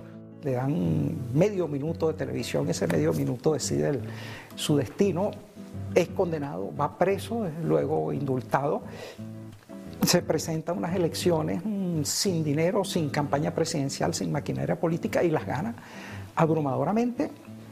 Entonces se inicia una nueva experiencia. Estamos buscando un punto intermedio, tanto Estado como sea necesario y tanto mercado como sea posible. Preserva la propiedad pública sobre petróleo de Venezuela, que iba a ser privatizado. No solo mantiene la educación gratuita, sino que además la expande de una manera inconcebible. El presupuesto de educación andaba muy por debajo del 3% del Producto Interno Bruto. Chávez lo lleva cerca del 9% de inversión, se duplica y triplica la matrícula de educación superior, toma una serie de medidas a través de las misiones, las llamadas misiones, son grandes voluntariados nacionales, que por un lado elevan la expectativa de vida de los venezolanos, hacen disminuir la cantidad de niños muertos antes del año, la desigualdad social disminuye al extremo de que somos actualmente el país con menor desigualdad social en América Latina. Todo esto se hace en medio de un combate tremendo contra los medios que son cerradamente opositores y que están sustituyendo a los viejos partidos políticos. Esto es importante decirlo en esa síntesis sobre Venezuela. Mucha gente podría decir, Chávez eliminó los partidos políticos. No, aquí hay infinidad de partidos políticos. Lo que sucede es que los partidos tradicionales perdieron su electorado al extremo de que tienen que ir a recoger firmas para poder inscribirse en el proceso electoral. Eso es como pasó lamentablemente con el APRA en Perú. Chávez además ha gobernado y ha tomado medidas socialistas bastante importantes. Ha renacionalizado gran parte de las industrias que habían sido rematadas durante el carnaval neoliberal de finales del siglo pasado. Ha renacionalizado, por ejemplo, la electricidad de Caracas, ha renacionalizado la telefónica, la siderúrgica, toda otra cantidad de empresas. El caso de Venezuela es un caso muy complejo en el que se mueven muchísimas tendencias. Aquí hay un verdadero pluralismo que a veces linda con la anarquía.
México necesita echar al bote de basura las políticas neoliberales. Si no lo hace así, lo que va a acabar en el bote de la basura es el país entero. Cuando en Argentina se da el tema de la flexibilidad laboral, que era poner a los trabajadores en estado de esclavitud, muchos empresarios creyeron que eso era un bárbaro, nos sacamos los juicios laborales, nos sacamos este problema, nos sacamos el otro problema. Esta organización, en vez de salir a festejar, fue a la Central de Trabajadores de la Argentina a hablar de este tema. Y decidimos salir a la calle juntos en contra de la flexibilidad laboral. Los empresarios nos miraban como si estuviéramos locos. Y nosotros decíamos, después de esta flexibilidad laboral, viene el ajuste del salario. No para beneficio nuestro, porque no hay ninguna relación que pueda permitir que la caída del salario sea un beneficio para las pymes. Es todo lo contrario. El aumento del salario, la capacidad de consumo es desarrollo. El salario no es un costo, es una inversión. Que hay que copiar eso que dicen los neoliberales. ¿Para qué? ¿Por qué no copiamos la experiencia de los países exitosos? Y nosotros decimos, está bien, empecemos a copiarla en que la diferencia entre un país exitoso, entre el que más gana y menos gana, es de 1 a 3 o de 1 a 5. Y el argentino es de 1 a 32. Empecemos por ahí. No, ellos quieren copiar lo que les conviene. Y nosotros decimos, no, empecemos porque no se acumula tanta riqueza en un lugar concentrado y hay más justicia social en el otro lugar. Eso tiene varios componentes, no solo el componente ético, no solo el componente del desarrollo, no solo el componente de un mercado dinámico que permite inversión y crecimiento de las pymes, sino que inclusive a futuro, en los próximos 10 años, para la Argentina y para cualquier país de América Latina, la violencia social que genera la marginalidad y la pobreza se van a volver en contra de nosotros de tal manera la exclusión social, de tal manera que no importa cómo te vaya en la feria, no vas a ser feliz. No vas a tener los niveles de desarrollo que necesitas en la población para tener un país desarrollado y en crecimiento. En cambio, vas a tener bolsones de pobreza, de consumo de droga y de marginalidad tan grande que todo lo que acumules no se va a convertir en felicidad, se va a convertir en infelicidad, porque no vas a poder ser feliz. Primero por el escenario y segundo porque ese escenario se te vuelve en contra de tu vida. A la interna de cada país hay que discutir un modelo de refundación productiva. ¿Qué es refundación productiva? Es saber quiénes somos, qué tenemos, qué queremos y dónde podemos ir con todos esos valores que tenemos. La segunda cuestión es la integración real de América Latina, no en el discurso sino en la práctica concreta. Y la tercera cuestión es que no hay integración verdadera de América Latina si no se integran no solo las teorías de los grandes decidores de la política, que con algunos comparto su filosofía, sino si no hay una integración de los pueblos. Y esa integración es cultural, es política y es económica. El sueño bolivariano no se ha cumplido. No somos un continente unido, no hemos logrado pensar en nosotros mismos como una región, sino como países, lo cual no nos permite resolver muchos de los problemas que no se pueden resolver si no es a nivel de región, como es el crimen, la droga, la corrupción, el militarismo, tanta cosa.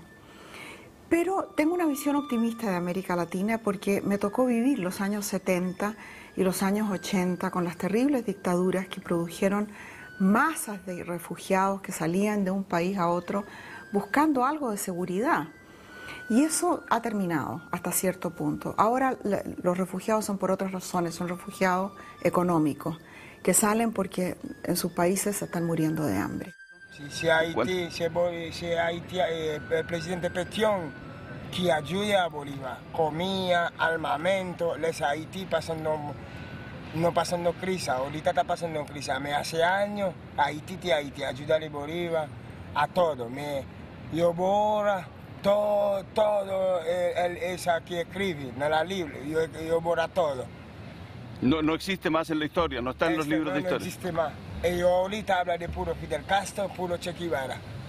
Esa gente hace tiempo que eso no existe sobre el planeta. Los últimos 10 años de la historia del Ecuador son fundamentales porque hubo una experiencia sin precedentes de gobiernos indígenas a lo largo del territorio nacional. Y no gobiernos culturales, sino gobiernos políticos. Eran profundas reivindicaciones que venían de 100 años atrás sobre el tema de por qué estamos excluidos de los derechos políticos, por qué existe racismo en todos los pueblos, por qué si nosotros ponemos la plata, por ejemplo, decía Mario Conejo, el alcalde de Otavalo, por qué si los otavaleños tenemos industria textil y ponemos la plata en los bancos, cuando entramos a un banco nos ponen al último de la fila y nos quitan a un lado como si viniéramos a pedir caridad. Somos también clase productiva en este país, dice la burguesía indígena. El movimiento indígena dio un ejemplo a otros movimientos sociales que tenían sus propias demandas y reivindicaciones, el movimiento de mujeres, el movimiento de juventudes urbanas, movimientos campesinos y ecologistas, movimientos antimineros. Entonces, el país está caracterizado por una especie de legado de la década del 90, que es un legado de movilización social. Y accede al poder un gobierno que tiene una relación de tira y afloje con los movimientos sociales. No es que los movimientos sociales tienen el gobierno, como es probablemente en Bolivia, sino que hay un gobierno de clase media tecnocrática que tiene la posibilidad de dialogar con una sociedad civil fuerte y activa. En todo caso, dentro del proceso constituyente entraron dos demandas importantes del movimiento indígena y de los movimientos sociales que les acompañan, que es la idea del Estado plurinacional y la idea del espacio público como un espacio intercultural.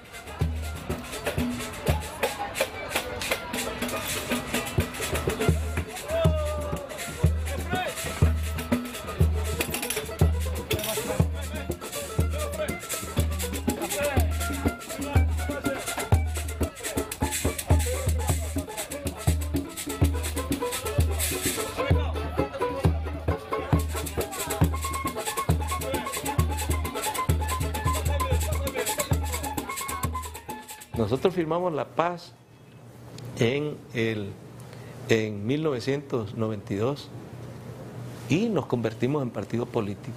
Y como partido político, como FMLN, continuamos luchando siempre por los ideales de justicia, por los ideales de libertad, de llevarle a esa mayoría de población pobre, a todos los salvadoreños, una mejor vida, ayudar al progreso, ayudar al desarrollo, lo que lo convierten a uno en un luchador social, en un guerrillero, a un dirigente político, a un luchador revolucionario, son sus ideas.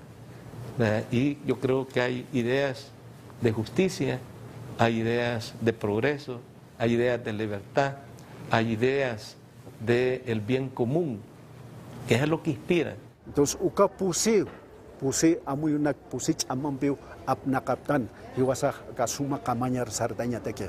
Entonces, ukawa hani kiskite neoliberalismo ni marxismo be sikiskrit marxismo nakak neoliberalismo alekata nakakirakiwa haniu hiwasatak alternativa agite hakinakatak hakitaki pinigit ukanakak hakikamanyat haniu yatkapkiti ukawa.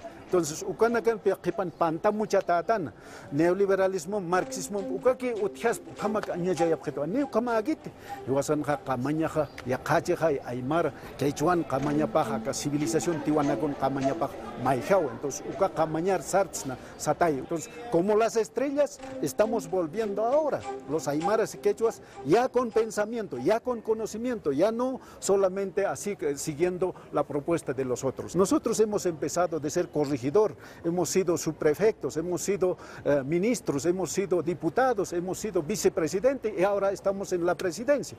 Pero todavía no quiere decir que estamos con el poder, ni estamos en el gobierno, estamos ahí, pero yo creo que todavía estamos orientando al Pachacute para realmente forjar para nosotros. Y en ese momento vamos a hablar de liberación. Hoy día todavía no, porque la colonización sigue.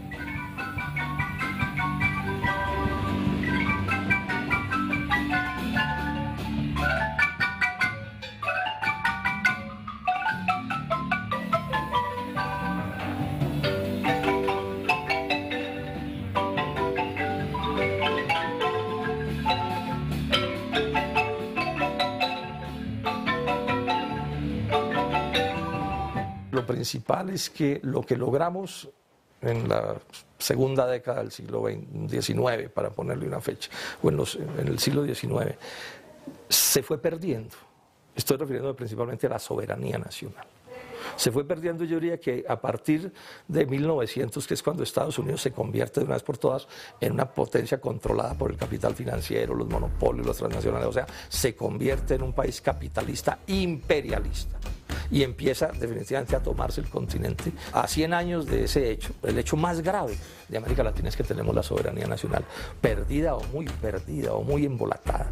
O sea, las determinaciones económicas que nos imponen, pues son todas, las políticas, las sociales, y ya un siglo de dominación nos sirven de prueba para una cosa, que fue un debate en los inicios del siglo XX. No es sometiéndonos al capital extranjero, a las transnacionales, al capital financiero, a la globalización o al neoliberalismo, como se quiera llamar, como estos países van a salir adelante. O sea, la solución de los problemas nacionales empieza por decisiones parecidas a las de los inicios del siglo XIX, o sea, rescatar soberanía nacional. Tenemos que hacer del Bicentenario una gesta nacional para que ahora que creemos, igual que 100 años atrás, que estamos cerca de un mayor desarrollo, que estamos haciendo las cosas relativamente bien, que estamos tratando que los frutos de este crecimiento lleguen a todos, que es una tarea cotidiana de todos los días hacerlo, que es una tarea política, con mayúscula, mayor, porque que los frutos del desarrollo lleguen a todos requiere definiciones políticas, no definiciones de mercado. El mercado no te resuelve esa parte de la historia. Y eso requiere en un país democrático que los ciudadanos digan qué políticas quieren. Se cae el muro de Berlín, entramos a un mundo mucho más global, las tecnologías de información avanzan con una rapidez tal que el planeta Tierra se achica, por así decirlo. Tenemos hoy la comunicación al instante todos. Y entonces allí, ante esa globalización que nos invade, descubrimos que solos no tenemos destino. Estamos volviendo a una etapa como la de la independencia, en que todos juntos teníamos que enfrentar un adversario común, que era España. Pero ahora todos juntos tenemos que enfrentar ¿qué? Un mundo global. ¿Que tiene adversarios? ¿Que tiene adversarios? Los adversarios son los que ponen las reglas. Entonces nosotros decimos, perdón, el ser humano ha avanzado mucho. Las reglas se ponen entre todos. Porque entonces los que ponen reglas me piden jugar un partido de fútbol con una cancha desnivelada. Y yo estoy del lado de acá y ellos están del lado de acá. Ellos juegan con zapatos de fútbol y yo juego pie pelado. Y eso hace entonces que América Latina esté llamada a tener que tener una identidad propia. Y quisiera concluir diciendo, y eso hace que cada país nunca tiene que olvidarse que hace política exterior desde la región a la cual pertenece. Entonces, ¿qué pasa? Es que Brasil es un país continental. Tenemos 200 millones. La población económicamente activa son 80 millones de trabajadores que todos los días trabajan. Es una economía, como dijiste, la 8ª economía mundial. O sea, aquí se produce mucho. Y São Paulo es donde se concentra toda la riqueza. El 1% de la burguesía brasileña controla el 40% de las riquezas. Y ese 1%, el 80% vive aquí en São Paulo. Pero Brasil no es São Paulo. Brasil es más amplio. Nós somos resultado de outras lutas que aconteceram no Brasil, gente que morreu antes, tipo Vladimir Zog, tipo Manuel Filho, muitos estudantes que morreram, lutadores dos partidos de esquerda na América Latina. Você pode pegar todas aquelas vítimas dos partidos comunistas, sabe, que tem muitos. Ou seja, mas o dado concreto é que a introdução da classe operária na política, eu não tenho dúvida que surgiu da Vila Euclides. Eu acho que foi dali que o pessoal tomou consciência de que, olha, está na hora da gente participar. Obviamente que eu reconheço a luta do João Amazonas, do Marighella, do Prestes, do Gregório Bezerra, do Pedro Pomar, de tantos companheiros que lutaram e que morreram antes da gente chegar. Sabe? Agora, a luta é assim mesmo, ou seja, tem vários processos e tem um processo que dá certo. O nosso processo deu certo, ou seja, nós acreditamos na democracia, acreditamos na organização partidária, organizamos um partido quando todo mundo achava que a gente não deveria organizar, que era loucura, porque naquele tempo cada agrupamento aqui no sindicato já tinha o seu partido.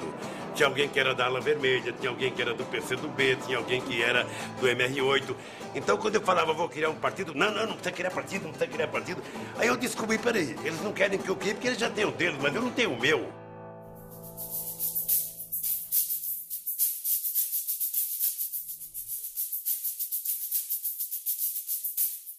Nosotros sí creemos en la integración, pero la integración nuestra. Es el intercambio de experiencias, el intercambio de saberes, nuestra gente, qué estás haciendo.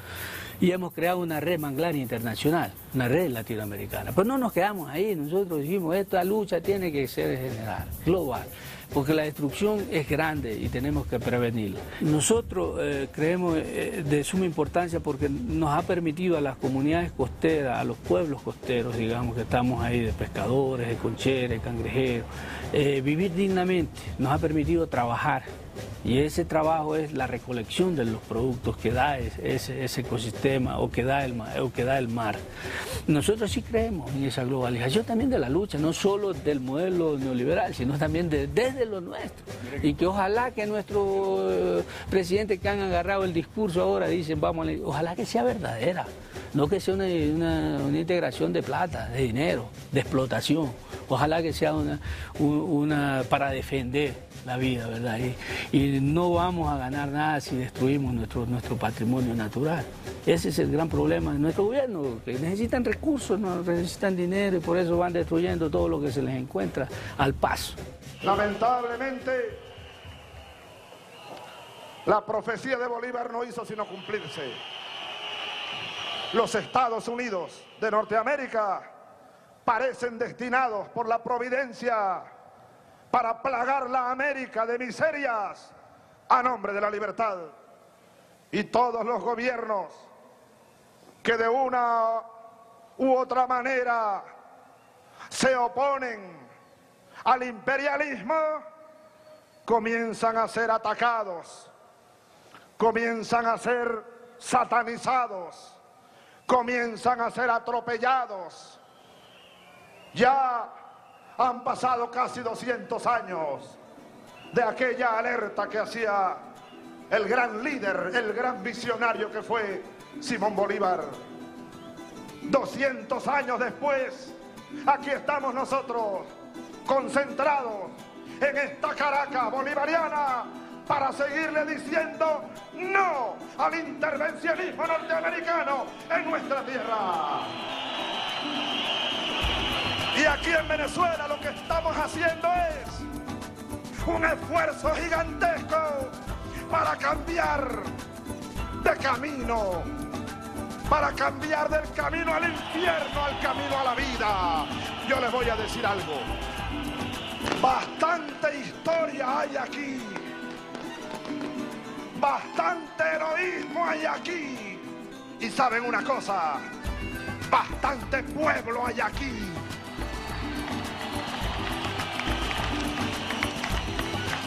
Y saben otra cosa, bastantes cojones hay aquí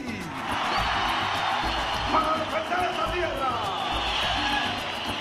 para defender esta patria de cualquier intruso que pretenda venir a humillar la dignidad de esta tierra sagrada de la Venezuela, de todos nosotros. ¡Carajo!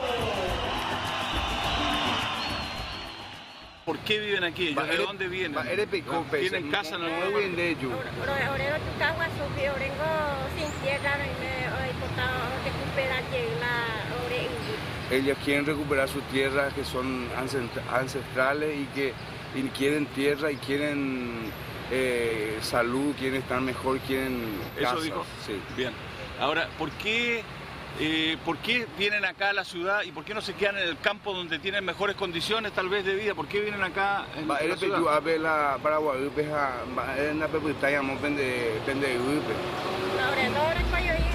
No tienen ni tierra, no tienen tierra. Sin tierra, sin casa, sin salud, sin nada. ¿Y los niños que están aquí, estos niños van a la escuela o no? No tengo nada.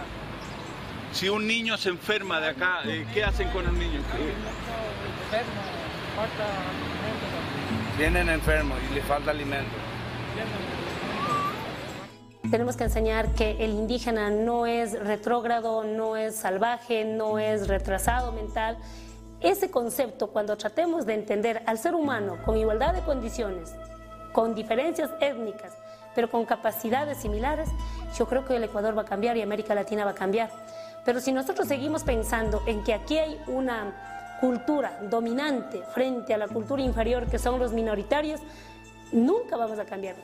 Nuestra actitud tiene que ser de reciprocidad, de solidaridad, del diálogo, de la participación, y si nosotros caminamos en esa línea, es hora de que lo escuchemos al otro. Lo que pasa es que a nosotros nos enseñaron que aquí hay enemigos y con ellos no podemos hablar. Necesitamos profundizar esa democracia participativa y no solo de representación. Cuando hablamos de la democracia representativa caemos en los números, la mitad más uno, esa es la representación. Y la legitimidad que nos debe traer, eso es lo que nos está faltando. Yo creo que nos hace falta creatividad, creatividad en proponer nuevos paradigmas, en proponer nuevas formas y nuevos modelos. La independencia de España, excelente, una independencia política, pero de alguna manera hemos repetido el mismo esquema a nivel local, en que un grupo muy pequeño, los dominadores, se han hecho dueños de los países. Yo creo en una genuina independencia económica, cultural, política, social. Yo creo que esos son los grandes puntos que hoy los líderes, los intelectuales, los comunicadores, lo que está en la vida social, lo tenemos que tomar muy en serio para que después de 200 años podamos recomenzar con la frescura original, con el entusiasmo original de aquellos próceres de la independencia, poder diseñar un futuro diferente para nuestra América Latina y sobre todo para nuestro Paraguay.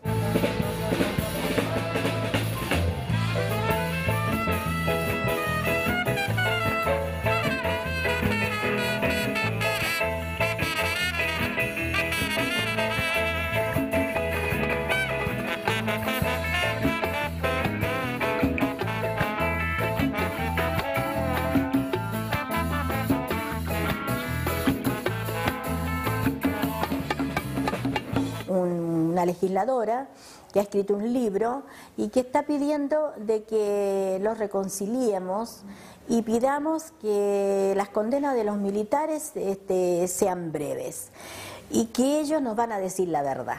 Eso no es cierto.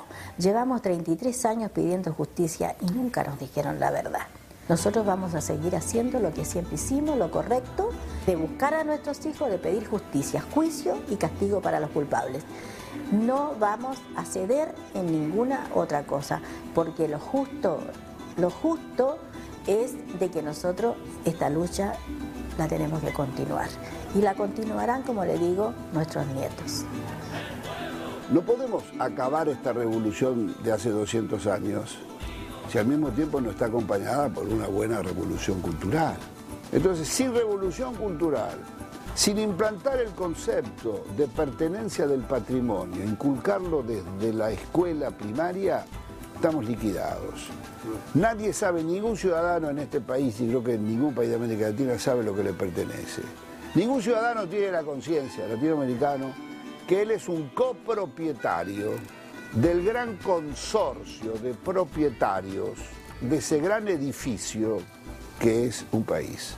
Nadie sabe que le corresponde, además del banco de la escuela, la estación de tren, las vías, los hospitales, los puertos, las tierras fiscales, nadie sabe ni cuántos millones de tierras fiscales hay, ni la plataforma marítima con todas sus riquezas, ni las riquezas del subsuelo. Hay que inculcar la conciencia patrimonial, la conciencia de que muchas generaciones de nuestros antepasados hicieron grandísimos sacrificios para invertir y construir ese patrimonio. Lo que es de todos es sagrado y debe ser cuidado y defendido por todos. Y el que toca lo que es de todos comete un infamante delito, quizás el más infamante de los delitos, y debe ser juzgado en un juicio público y oral transmitido por la televisión pública. ¿Y cuando seas grande quieres trabajar en las flores? Sí, como tu mamá. Estudiar primero. Tiene que estudiar primero. Sí. Es que no como antes, no ha habido así como hay ahora colegios, todo. Y mis padres no han podido darme colegio y inicié a trabajar. Por eso ahora toca hacerle estudiar a los niños primero. María, ¿y tú vas a seguir trabajando en las flores? Claro, ya cuando mi hijo esté más grandecito no hay quien me cuide, por eso no me... Los pueblos de América Latina no tienen otra posibilidad que luchar. Cada uno de acuerdo con su realidad. Pero luchar. ¿Luchar para qué? Para conquistar su independencia económica y ser pueblos auténticamente libres. Y algún día América tendrá una voz de continente, una voz de pueblo unido, una voz que sea respetada y oída, porque será la voz de pueblos dueños de su propio destino.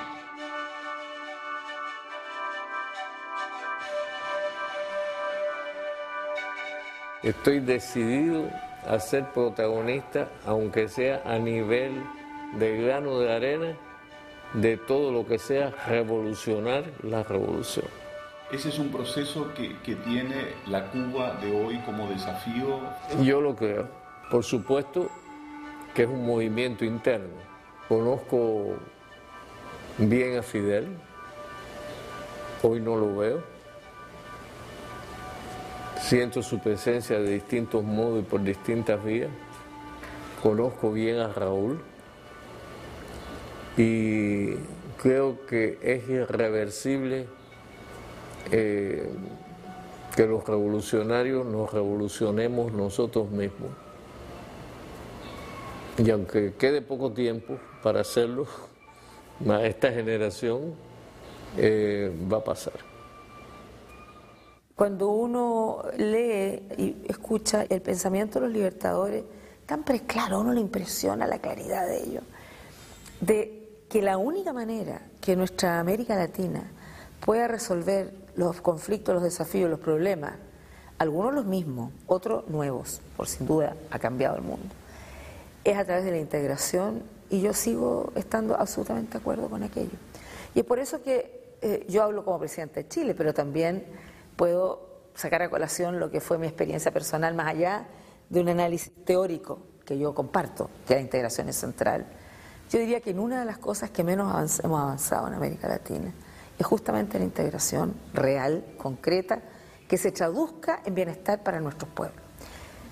Porque hace años que venimos trabajando, hemos constituido UNASUR, por ejemplo, en la América del Sur, estamos en el Grupo de Río, o sea, tenemos un conjunto de cosas, hemos avanzado mucho, pero yo creo que debiéramos haber avanzado más rápidamente.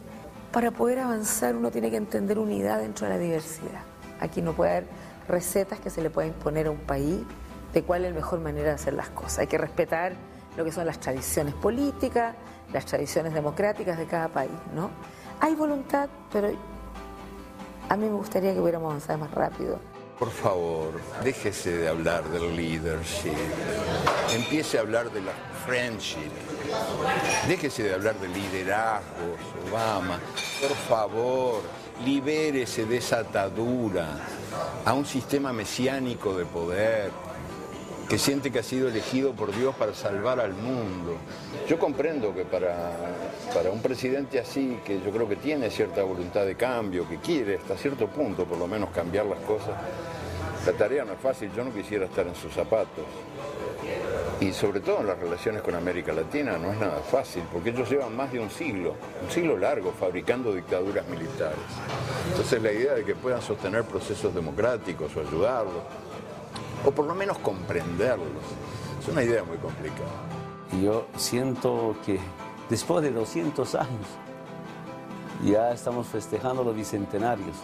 Nos damos cuenta que éramos tan importantes los gobiernos de Latinoamérica y del Caribe, y ahora se va a crear, se va a impulsar una nueva institución sin Estados Unidos, pero además de ese documento que aprobamos en Cancún, dice, para resolver nuestros problemas internos.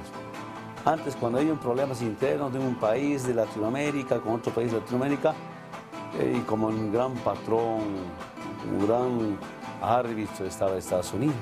Es un hecho histórico, inédito, por supuesto, aunque tardó 200 años. Tendría que ver a muchos presidentes con un pensamiento de la liberación, de una segunda liberación, pero una verdadera liberación del imperio. Quiero pedirles que me acompañen para hacer una declaratoria solemne de inauguración de este encuentro.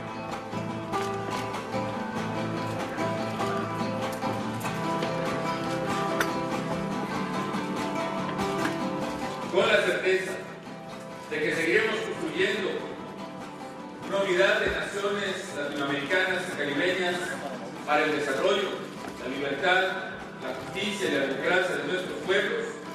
Hoy, 22 de febrero de 2010, a las 10:20 horas, me es grato declarar formalmente inaugurados los trabajos de la Cumbre de la Unidad de América Latina e el Caribe.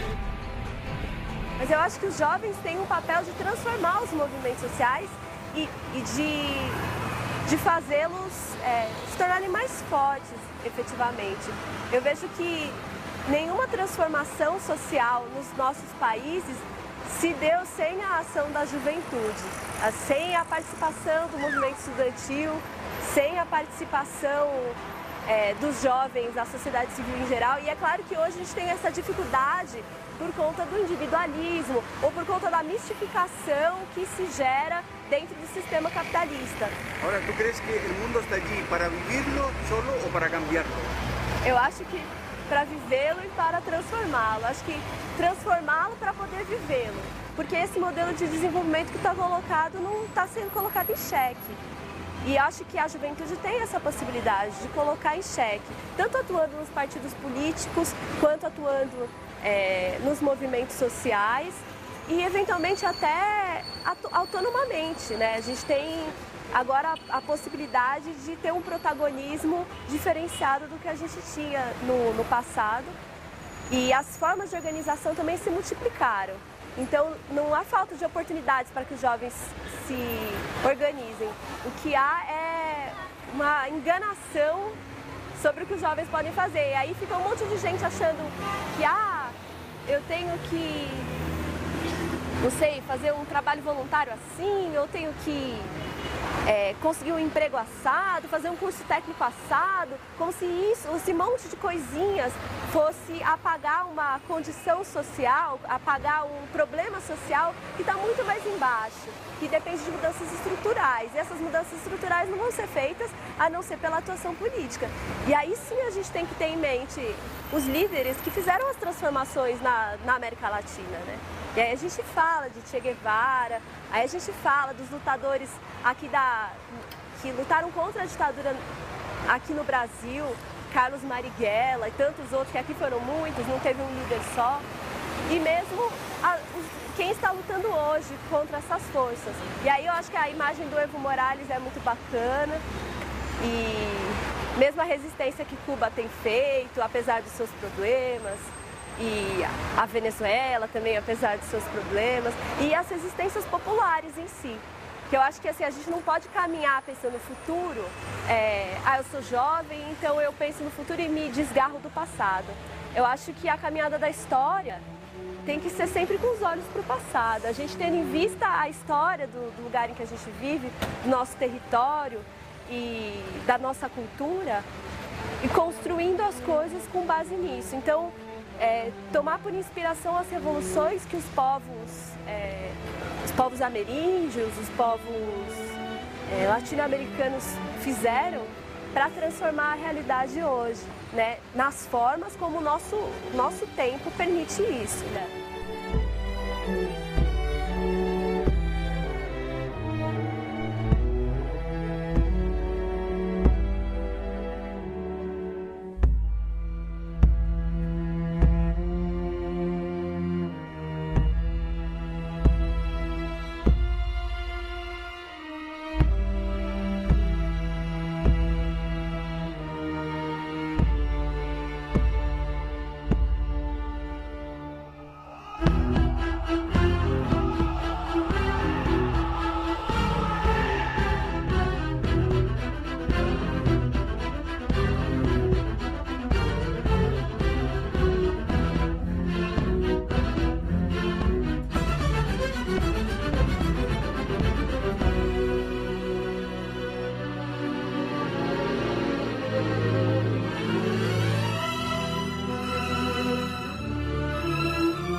su vida por sus ideales. Convicción de que el odio es un sentimiento ocioso. Con el entusiasmo original de aquellos próceres de la independencia, el espíritu de rebeldía, la lucha de la liberación de nuestros pueblos. Hay que ir a la fuente.